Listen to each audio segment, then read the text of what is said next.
Hello दोस्तों, मेरा नाम समीर है और मैं वाराणसी का रहने वाला हूँ। दोस्तों, मैं पिछले कुछ सालों से कहानियों के साथ बहुत मज़े करता आ रहा हूँ और मैंने कहानियाँ बहुत पढ़ी।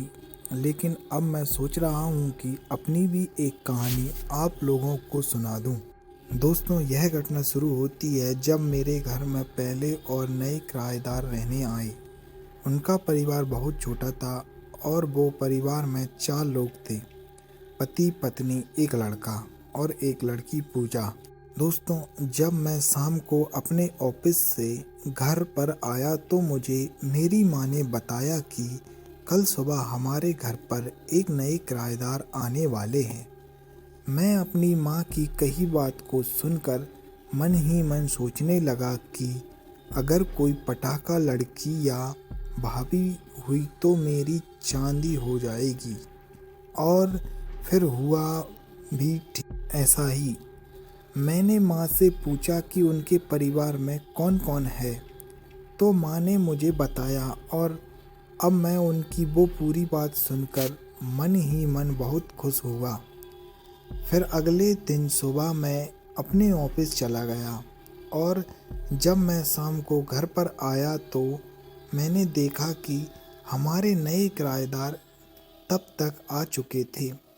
लेकिन मुझे तो अब पूजा को देखना था। लेकिन किस्मत से मुझे सबसे पहले पूजा की माँ मिली, जो दिखने में मस्त थीं। और उनको देखते ही मेरा मन अंदर ही अंदर घूमने लगा। उनकी कमर 34 थी। उसे देखकर मेरा मन तो बस यही कर रहा था कि उन्हें कस कर गले लगा लूं। लेकिन हमारे बीच बस दुआ सलाम हुआ और मैं अपने कमरे में चला गया।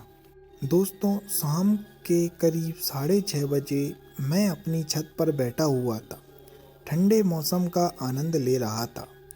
तभी मुझे लगा कि मेरे पीछे कोई है और जब मैंने पलट कर देखा तो एक नाजुक सी लड़की, जो बहुत सुंदर और मासूम सी है, वो खड़ी हुई थी। मैंने उससे हेलो किया और अपना हाथ आगे की तरफ बढ़ाया और मैंने कहा कि मेरा नाम समीर है और उसने बोला कि मैं पूजा। कसम से दोस्तों, दिल में इतनी ज़ोर से धक्का दिया कि मुझे लगा कि हार्ट अटैक आ गया। उसका फिगर दिखने में कोई ऐसा खास नहीं था, कमर 28 थी, लेकिन वो सुंदर कमाल की थी। फिर मैंने पूजा को कुर्सी दे दी और उससे बैठने को कहा, तो वो बैठ गई और अब हमारी बातें शुरू हो गईं। धीरे धीरे मुझे उसके बारे में सब पता चला। उसका कोई बॉयफ्रेंड नहीं है। मुझे यह बात सुनकर बहुत खुशी हुई और अब मैंने भी धीरे धीरे उससे अपनी दोस्ती को आगे बढ़ानी शुरू कर दी। मैं उसको कभी चॉकलेट तो कभी टेडी देता। दोस्तों, वो भी अब अच्छी तरह से समझ गई थी कि लड़का लाइन दे रहा है। लेकिन दोस्तों, आप भी जानते हो कि किसी भी लड़की को फंसाना इतना आसान काम नहीं है जितना सुनने से लगता है। अब धीरे धीरे यह भी हो गया। अब हम हमेशा शाम को मिलते और घूमते थे। एक दिन मैंने भी थोड़ी हिम्मत करके उसको अपने मन की बातों को बता दिया और उसने भी मेरी बात को मान लिया। उसी शाम हम बातें करते करते कब एक दूसरे में इतना करीब आ गए, हमें पता ही नहीं चला और हमने एक दूसरे को किस किया। उसकी सांसों की गर्मी से लगा कि आज मेरा पप्पू तो उल्टी कर ही देगा। लेकिन कंट्रोल रखते हुए हमने सिर्फ उस रात किस किया और यह हमारा किस का सिलसिला लगातार चलता रहा। एक शाम हम दोनों बैठे थे कि बारिश शुरू हो गई और पूजा भागकर नीचे जाने लगी। तभी मैंने उसका हाथ पकड़ा और अपनी तरफ खींच लिया और उसको अपने सीने से लगाकर एक प्यार से उसके होठों पर किस किया। किस करते ही वो बेजान हो गई और उसने अपने आप को मुझसे चिपका दिया। मैं भी अब धीरे धीरे हाथ अपना नीचे ले जाने लगा और वो पूरी तरह बेचैन हो गई। लेकिन मैं अब आज उसे छोड़ने वाला नहीं था। मैंने धीरे धीरे नज़दीकियाँ बढ़ानी चाहीं। तभी पूजा की माँ उसे बुलाने लगी और वो नीचे चली गई। कई महीनों बाद हमें मौका मिल ही गया। उस दिन ना मेरे घर पर कोई था और ना ही मेरे किराएदार के घर पर। सिर्फ पूजा और उसका भाई था। हमने शाम को बैठकर बातें की और मैंने उससे कहा कि आज रात को मैं और पूजा साथ रहेंगे।